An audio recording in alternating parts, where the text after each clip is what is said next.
আজকে আমি অত্যন্ত ভালো টপিক নিয়ে ডিসকাস করব, সেটা হচ্ছে কাশি। কাশি নিয়ে আমাদেরকে প্রচুর পেশেন্ট আছে, বিভিন্ন মানে চেস্ট স্পেশালিস্ট, মেডিসিন সব জায়গা থেকে রেফার হয়ে আমাদের কাছে আসে।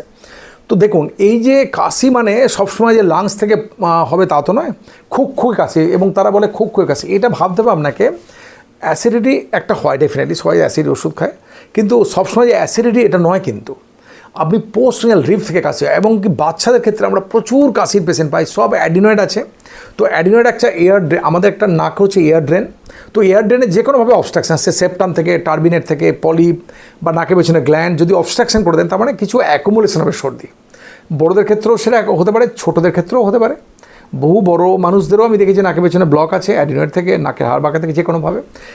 আপনি যেই মাত্র এন্ডোস্কোপি করবেন দেখবেন একটা ড্রিপ মানে একটু অল্প সর্দি জমে আছে, সেটা ড্রিপ করে গলায় যায়, এবং গলায় গিয়ে একটা ইরিটেশন করে, একটা ল্যারিঙ্গো স্প্যাজম, ভোকাল করে ওপর দিকে একটা স্প্যাজম করে, গলায় ইরিটেশন হয় এবং মাস্কুলার স্প্যাজম হয়, ল্যারিঙ্গো স্প্যাজম হয়, দিয়ে কাশিটা হয়, এবং এক্ষেত্রে পোস্ট ইনফেক্টিভও অনেক সময় হয়। তো এরপরে প্রশ্ন হচ্ছে, এটা আপনি ডায়াগনোসিস করবেন কী করে? তো আপনি তো একটা কফ সিরাপ, কিন্তু আমরা পার্সোনালি কফ সিরাপ বিলিভ করি না। আমরা বলি যদি আপনার কাশি হয় তাহলে অবশ্যই গলায় গার্গেল করুন, কিন্তু নাকটাকে দেখুন, নাকটা বন্ধ হচ্ছে কিনা, অনুলোম বিলোম করুন, দেখুন একদিকে বন্ধ হচ্ছে কিনা। যদি আপনি এরকম করে নাক টেনে দেখেন, এরকম দেখেন কোনো জায়গায় সর্দি হচ্ছে, কোনো জায়গায় আটকাচ্ছে, তাহলে আপনাকে বুঝতে হবে সেখানে সর্দি অ্যাকুমুলেশন হচ্ছে, সেই সর্দিগুলো গলা যাচ্ছে। তাহলে নাকটা ঠিক করতে হচ্ছে, নাকের ওয়াশ করতে পারেন, নাকের স্প্রে দিতে পারেন, ড্রপ দিতে পারেন, যে আপনার ডাক্তার যেভাবে বলবে। কিন্তু আপনাকে এন্ডোস্কোপি করে দেখতে হবে। কাশি তো অনেক দিন ধরে হচ্ছে, তার মানে আপনাকে ভাবতে হবে, এন্ডোস্কোপি করে দেখতে হবে। দেখবেন আপনি অনেক সময় চেস্ট স্পেশালিস্টরাও নাকে স্প্রে দিয়ে দেয়। কেন দিয়ে দেয়? কারণ ওনারা জানেন নাক থেকে আসে, কিন্তু আপনি নাকের এন্ডোস্কোপি করে দেখা হয়েছে কি না, তার মানে ওনারা ভাবছেন নাক বন্ধ, কিন্তু কী কারণে বন্ধ সেটা আপনাকে জানতে হবে। নাকের এন্ডোস্কোপি করে দেখতে হবে কোথায় ব্লক হচ্ছে আপনার। যদি দেখেন যে আপনার নাক বন্ধ হচ্ছে, মনে রাখবেন লং টার্ম কাশি, এটা নাক বন্ধটা কারেক্ট না করলে আপনার এই ঘন কাশি কমবে না। বাচ্চাদেরকে ইজ ভেরি কমন, আমরা পাই নাকের পেছনে গ্ল্যান্ড দেখবেন 80% বন্ধ, একটুখানি খোলা, ওই 80% অ্যাকুমুলেশনের সর্দি, তারপরে গলায় যাবে, গিয়ে কাশি ইরিটেট করবে, কাশি হচ্ছে।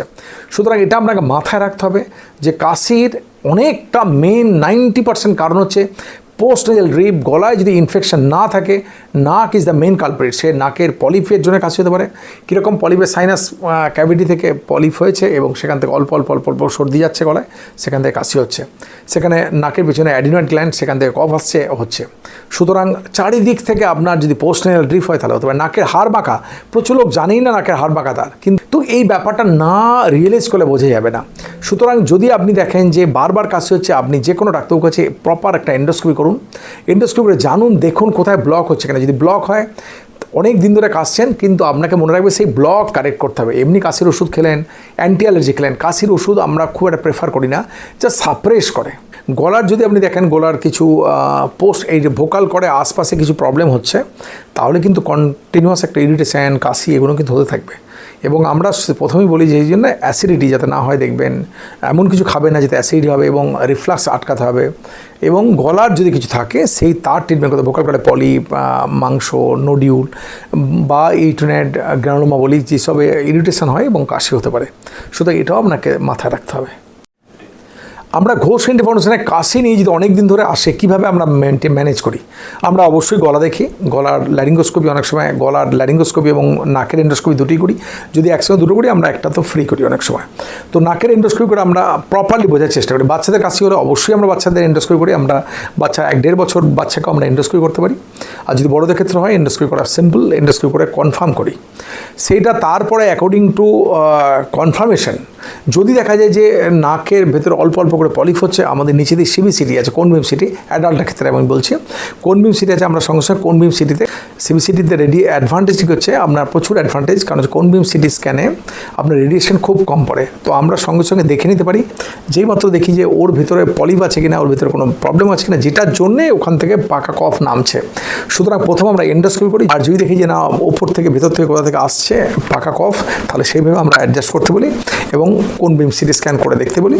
আর যদি এগুলো সব কিছু না থাকে, তাহলে আপনাকে অন্য ভাবতে হবে অ্যাসিডিটি বা অন্য কিছু আছে কিনা। কোনো ডাক্তারবাবু যদি না দেখান অন্য কিছু, তাহলে সেইভাবে আমরা ডিল করতে থাকি। নমস্কার।